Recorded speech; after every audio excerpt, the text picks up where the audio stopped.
Hello everyone, সবাই কেমন আছো? আমি তো খুব ভালোই আছি।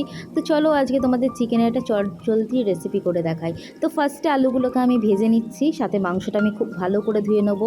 এবার কড়াইতে দিয়ে দিলাম তেল, তেজপাতা, শুকনো লঙ্কা। তো দিয়ে একটুখানি জাস্ট এটা ভাজা ভাজা হবে। তারপর দিয়ে দেবো পেঁয়াজ কুচি, আমি এটা চপারে কুচি করে নিয়েছি, তোমরা হাতেও করতে পারো। তো তারপর দিয়ে দেবো টমেটো কুচি, আর দিয়ে এগুলো দিয়ে একটুখানি নুন দিয়ে ভালো করে ভাজা ভাজা করব। বাদামি কালার যতক্ষণ না আসবে পেঁয়াজে ততক্ষণ ভাজা ভাজা করবো। যে নুন দিয়ে দিলাম, তো এবারে কটা লঙ্কাও দিয়ে দিলাম, দিয়ে এবার এগুলোকে ভালো করে কষাতে থাকবো যতক্ষণ না পর্যন্ত টমেটোটা সেদ্ধ হয়ে যায় ভালো করে, আর পেঁয়াজটা যতক্ষণ না বাদামি কালার হবে। তো দেখো আমি নর্মাল এখন ভেজেই যাচ্ছি এখনও। তো হয়ে গেছে বাদামি কালার আমার। এবার দিয়ে দেবো ভালো করে ফ্রেশ করে ধুয়ে রাখা চিকেনটা। এবার দিয়ে ওর সাথে ভালো করে চিকেনটাকে নেড়ে নেবো। এবার চিকেন অনেকে ম্যারিনেট করেও করতে পারে, কিন্তু আমি ম্যারিনেট ছাড়াই করি। আমি নর্মাল চিকেন দিয়ে তারপর মশলাপাতি দিয়ে করি, কারণ চিকেনটা আমি একটুখানি তেলের মধ্যে ভেজে নিই, ওই জন্যই। তো এবার চিকেনটা দিয়ে ভালো করে ভাজা ভাজা করব।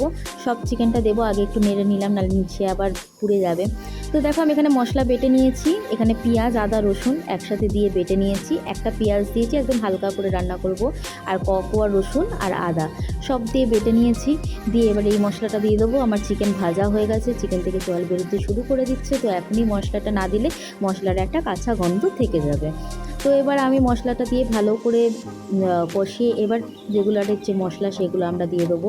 যেমন হলুদে গুঁড়ো, এখানে হলো কাশ্মীরি রেড মির্চ যেটা লাল হবে, তারপর দেবো জিরের গুঁড়ো, তারপর নর্মাল কাশ্মীরি লঙ্কা দেবো যেটা একটু ঝাল হবে। তো এটা আমার এখনও ঢালা হয়নি কোটো, ওই জন্য আমি এখান থেকে দিয়ে দিলাম।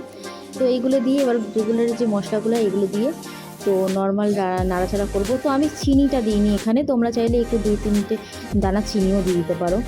তো এবার কষাতে কষাতে আলুগুলোও দিয়ে দেবো, কারণ আমি তো এটা যেহেতু কষা কষা করবো, তো আলুটা সেদ্ধ হওয়ার দরকার। আর ফার্স্টে একটু নুন দিয়েছিলাম, তো আমি এখন আবার একটু নুন দিয়ে দিলাম ঠিক করে।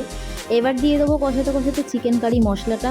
তো মশলাটা, এই মশলাটারই হলো পুরো গন্ধটাই, চিকেনটা আলাদা একটা গন্ধ হয়ে চলে আসবে।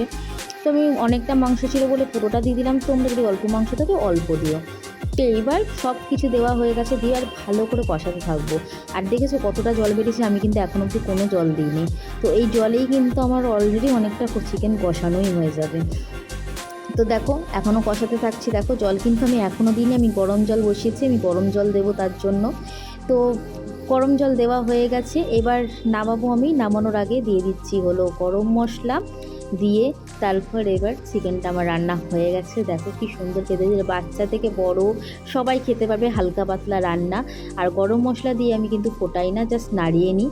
আর গ্যাস দেখলে আমরা অফ করে দিয়েছি। তো দেখো মাংসটা তুলে তুলে দেখাচ্ছি, দারুণ সেদ্ধ হয়েছে, বেশি গলেও যায়নি। আর দেখতেও তো খুবই সুন্দর হয়েছে, খেতেও ইয়াম্মি হয়েছিল। তো চলো এই মাংসের সাথে সাথে আমি নিজের জন্য করে নেবো 2টো রুটি, কারণ খেয়ে তো বলতে হবে কেমন খেতে হয়েছে। তো এবার মাংসটা ঢাকা দেওয়া থাক, চলো আমি করে নিয়ে 2টো আমার জন্য রুটি। তো এই যে রুটি করা স্টার্ট করে দিয়েছি, দেখেছো পুরো গোল গোল রুটি। এবার নিজের জন্য করে নেবো 2টো রুটি, করে মাংসটা টেস্ট করে তারপর তোমাদেরকে বলছি কেমন খেতে হয়েছে। তো দেখো টেস্ট করার জন্য বসে গেছে, ব্যাপক খেতে হয়েছিল, তো দারুণ খেতে, যে একবার তোমরা ট্রাই করে দেখো কিন্তু।